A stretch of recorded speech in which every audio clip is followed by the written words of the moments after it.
Subscribe Muhammad Amjad Nadwi, Indian Islamic scholar. أعوذ بالله من الشيطان الرجيم بسم الله الرحمن الرحيم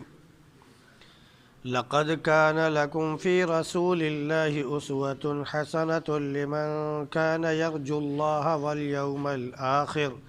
وذكر الله كثيرا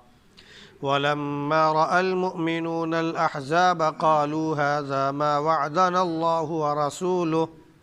وصدق الله ورسوله وما زادهم إلا إيمانا وتسليما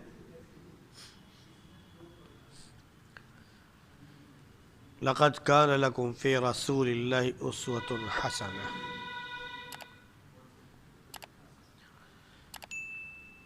بے شک تمہارے لیے اللہ کے رسول صلی اللہ علیہ وسلم کی ذات میں بہترین اسوہ اور نمونہ ہے اس شخص کے لیے جو اللہ پر اور آخرت کے دن پر امید رکھتا ہو اور اللہ کا خوب خوب ذکر کرتا ہو۔ جب مومنوں نے فوجوں کو دیکھا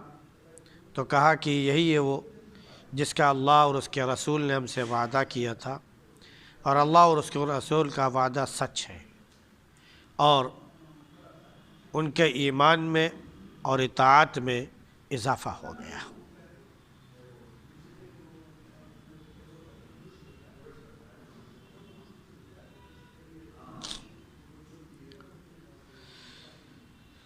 گزشتہ آیات میں منافقین اور جنگ خندق سے منہ چرا کر بھاگ جانے والے لوگوں کا ذکر تھا۔ اس طور پر کہ وہ اللہ کے نبی صلی اللہ علیہ وسلم اور اللہ کی راہ میں خرچ کرنے میں اور حصہ لینے میں نہایت بخیل اور کنجوس ثابت ہوئے، کیونکہ جب ان کے اوپر خوف طاری ہوتا ہے تو وہ ایسے دیکھتے ہیں کہ ان کی نگاہیں اس شخص کی مانند پھر رہی ہوتی ہے جس کے اوپر موت طاری ہو، اور جب خوف دور ہو جاتا ہے تو نبی کریم صلی اللہ علیہ وسلم پر وہ زبان درازی شروع کرتے ہیں اور حد سے زیادہ بڑھ کر بولنے لگتے ہیں اور اپنے حق کا دعویٰ کرنے لگتے ہیں، صرف مال کے لالچ میں۔ دراصل وہ مومن نہیں، اس لیے اللہ نے ان کے اعمال ضبط کر دیے، اور اللہ کے لیے کوئی مشکل نہیں، بہت آسان ہے۔ ان کا حال یہ ہے کہ جب فوجوں کو دیکھتے ہیں تو ان کا یہ خیال ہونے لگا ان فوجوں کو دیکھ کر کہ ابھی وہ واپس نہیں گئی ہیں، حالانکہ فوجیں واپس جا چکی تھی، لیکن اگر وہ فوجیں دوبارہ آ جائیں تو پھر ان کی خواہش ہوگی کہ یہ دیہاتوں میں چلے جائیں اور وہاں سے اللہ کے نبی صلی اللہ علیہ وسلم کے حالات کا جائزہ لیں، وہاں سے خبر رکھیں کہ اللہ کے رسول صلی اللہ علیہ وسلم کو کامیابی مل رہی ہے یا ناکامی۔ اگر ناکامی ملے تو یہ گھر میں عیش اور سکون کی زندگی بسر کر رہے ہیں، اور اگر کامیابی مل رہی ہے تو تھوڑا بہت شریک ہو کر اپنا حق جتانے کے لیے آ جاتے ہیں۔ تو اللہ نے فرمایا کہ یہ بہت کم ہی جنگ میں شریک ہوتے ہیں۔ اب آگے یہ تمام پس منظر کے بعد اللہ رب العزت نے اپنے حبیب صلی اللہ علیہ وسلم کی ذات کے بارے میں بتا دیا کہ تمام لوگوں کے لیے اللہ کے نبی صلی اللہ علیہ وسلم کی ذات اقدس بہترین اسوہ اور بہترین نمونہ ہے۔ اللہ کے نبی صلی اللہ علیہ وسلم لوگوں کو دین سکھانے کے لیے آئے، اور آپ کے ساتھ آپ کی زندگی میں ہر طرح کے حالات آئے، ہر طرح کی چیزوں سے اور آزمائشوں سے آپ کو نبرد آزما ہونا پڑا، تمام مصیبتیں آپ کو جھیلنی پڑی، یہاں تک کہ جب جنگ آگ پر مسلط کر دی گئی تو جنگ بھی آپ نے کی،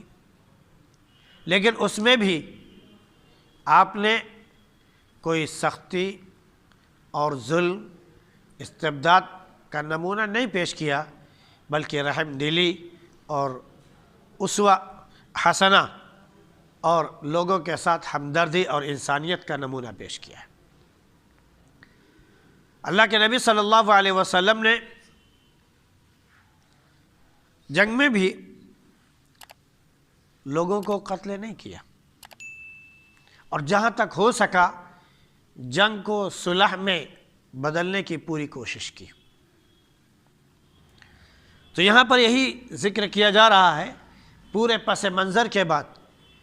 کہ جیسے نبی کریم صلی اللہ علیہ وسلم نے تمام حالات دیکھے اور جنگ آگ پر مسلط کی گئی تو آپ جنگ میں بھی شریک ہوئے، ویسے ہی تمام مومنوں کو اگر ان پر جنگ مسلط کر دی جائے تو انہیں جنگ میں حصہ لینا چاہیے۔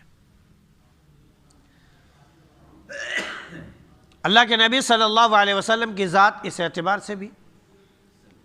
اور آزمائش کے اعتبار سے بھی خود نبی کریم صلی اللہ علیہ وسلم کی ذات اور تمام انبیاء کی ذات ہمارے لیے نمونہ ہے کہ آزمائشوں کا معاملہ یہ ہے کہ اللہ نے فرمایا کہ ام حاسبتم ان تدخلوا الجنہ ولما یأتکم مثل الذین خلوا من قبلکم مستهم البأساء والضراء وزلزلوا حتی یقول الرسول، کیا تم نے یہ خیال کر رکھا ہے کہ تم یوں ہی جنت میں داخل ہو جاؤ گے، حالانکہ تمہارے اوپر ایسے حالات ابھی نہیں آئے جیسے تم سے پہلے لوگوں پر آئے تھے۔ ان کے اوپر خوشیاں بھی آئیں، ان کے اوپر غم کے پہاڑ بھی ٹوٹے، ان کے اوپر مصیبتوں کے پہاڑ بھی ٹوٹے، لیکن وہ ثابت قدم رہے، یہاں تک کہ ان کی زبان سے ایک وقت وہ بھی آیا کہ یہ نکلنے لگا اس جھنجھوڑ دینے کی وجہ سے، سخت آزمائش کی وجہ سے کہ متى نصر اللہ، اللہ کی مدد کب آئے گی۔ جب یہ چیخ پکار دل سے نکلنے لگی، آخر میں جب نا امیدی کا دورہ ہو جائے، نا امیدی ہر طرح سے چھا جائے، اس وقت اگر یہ انسان اللہ کی طرف متوجہ ہو جائے اور رجوع کر لے تو اللہ فرماتا ہے کہ الا ان نصر اللہ قریب، سن لو اللہ کی مدد بالکل قریب ہے۔ تو یہ اللہ کی طرف سے ہمارے لیے کہ چاہے وہ جنگ کا معاملہ ہو یا زندگی میں کوئی موڑ ہو، کوئی عمل ہو، ہر جگہ نبی کریم صلی اللہ علیہ وسلم کی ذات ہمارے لیے نمونہ ہے۔ آپ نے صرف ہمیں نماز، روزہ یا زکوٰۃ اور حج ہی نہیں سکھایا، یعنی صرف عبادات ہی نہیں سکھائے، آپ نے جو بھی مالی شعبے ہیں، کاروبار ہے، تجارت ہے، یا جو کچھ بھی لوگ کر رہے ہیں وہ ہے، مزدوری ہے، جو کچھ بھی ہے، انسان جہاں پر بھی جو بھی پیشہ اختیار کیے ہوئے ہے، تمام پیشوں میں نبی کریم صلی اللہ علیہ وسلم کی ذات ہمارے لیے کیا ہے؟ نمونہ ہے کہ ہم وہاں پر جا کر اللہ کے نبی صلی اللہ علیہ وسلم کو اسوہ تلاش کریں۔ صحابہ کرام نے ہر طرح کا عمل کیا، ہر طرح اللہ کے نبی صلی اللہ علیہ وسلم کی انہوں نے نقل اتاری اور اس نمونے پر، اس اسوے پر چلے، اس لیے صحابہ کی ذات بھی ہمارے لیے کیا ہے؟ نمونہ ہے۔ لہٰذا جیسے صحابہ نے عمل کیا اللہ کے نبی صلی اللہ علیہ وسلم کو دیکھ کر، ویسے ہم بھی عمل کریں اللہ کے نبی صلی اللہ علیہ وسلم کی ذات کو دیکھ کر اور آپ کے اعمال کو دیکھ کر۔ یہ اجر و ثواب ان لوگوں کے لیے ہے جو آخرت پر اور اللہ کی ذات پر امید رکھتے ہوں کہ اللہ کی ذات سے ملاقات ہوگی، آخرت میں حساب کتاب ہوگا، ہمارا ایمان ہے اور انہیں خوب اللہ کا ذکر کیا ہو، تو ان کے لیے تمام اجر ہے، بہترین نمونہ اللہ کے نبی صلی اللہ علیہ وسلم کی ذات۔ اب رہا معاملہ مومنین کا، جب انہوں نے ان فوجوں کو دیکھا تو بجائے اس کے کہ وہ گھبراتے، ڈرتے، ان کا ایمان اور مضبوط ہو گیا اور بھی وہ استحکام کے ساتھ، صبر و تحمل کے ساتھ وہ جم گئے، ڈٹ گئے کہ اللہ کی مدد آئے گی، کیونکہ وہ ایمان والے تھے۔ انہوں نے جب فوجوں کو دیکھا تو سمجھ گئے کہ اب اللہ کی مدد آنے والی ہے۔ اللہ رب العزت نے پہلے کہہ دیا کہ جب وہ پتھر ٹوٹا تھا نبی کریم صلی اللہ علیہ وسلم کی ذات سے کہ مبارک ہو، خوشخبری ہو، تمہارے لیے یہ علاقہ فتح ہو جائے گا، تمہارے لیے یہ علاقہ فتح ہو جائے گا، تمہارے لیے یہ علاقہ فتح ہو جائے گا۔ آپ نے روم، ایران سب کا نام لیا، ہیں ملک شام وغیرہ کا سب کا آپ نے ذکر کیا، اور اس کے بعد فرمایا کہ یہاں پر ہر جگہ تمہاری حکومت قائم ہو جائے گی، یہ سب تمہارے زیر نگی ہوں گے، تمہارے ماتحت ہو جائیں گے۔ اب اس کی ابتدا انہوں نے جنگ خندق سے ہی دیکھ لی کہ جب چاروں طرف سے فوجوں نے گھیر لیا تو بظاہر نا امیدی دکھائی پڑ رہی تھی، لیکن نبی کریم صلی اللہ علیہ وسلم کی وہ بشارت اور خوشخبری کہ تم سب مالا مال ہو جاؤ گے، مستم الباسا والضراء، پریشانیاں بھی آئیں اور خوشحالی بھی آئی، تو تمہارے ساتھ بھی پریشانیاں آئی ہیں اور تمہارے ساتھ بھی خوشحالی آئے گی۔ تو جب پریشانیاں آئیں اس میں تم ثابت قدم رہے، اور جب خوشحالی آ رہی ہے تو اس میں بھی تم اللہ کے کیا بتائے ہوئے طریقوں پر چلو اور نبی کریم صلی اللہ علیہ وسلم کی ذات کو نمونہ بنا لو۔ اگر تم نے ایسا کر لیا تو سمجھ لو کامیاب ہو گئے۔ اور یہی وہ ہے جس کا وعدہ اللہ اور اس کے رسول کرتے ہیں، اور اللہ اور اس کے رسول کا وعدہ بالکل سچا ہوتا ہے، جھوٹا نہیں ہوتا، اور اسی وجہ سے مومنین کے ایمان میں اضافہ ہوتا ہے، اس میں کمی نہیں ہوتی ہے۔ اللہ انہی مومنین کے زمرے میں ہم سب کو شامل فرمائے جو مصائب اور حالات کو دیکھ کر گھبراتے نہیں بلکہ اللہ کی طرف سے خوشخبری اور بشارت کی امید رکھتے ہیں۔ سبحان اللہ بحمدہ، سبحانک اللہم وبحمدک، ونشہد ان لا الہ الا انت نستغفرک ونتوب الیک۔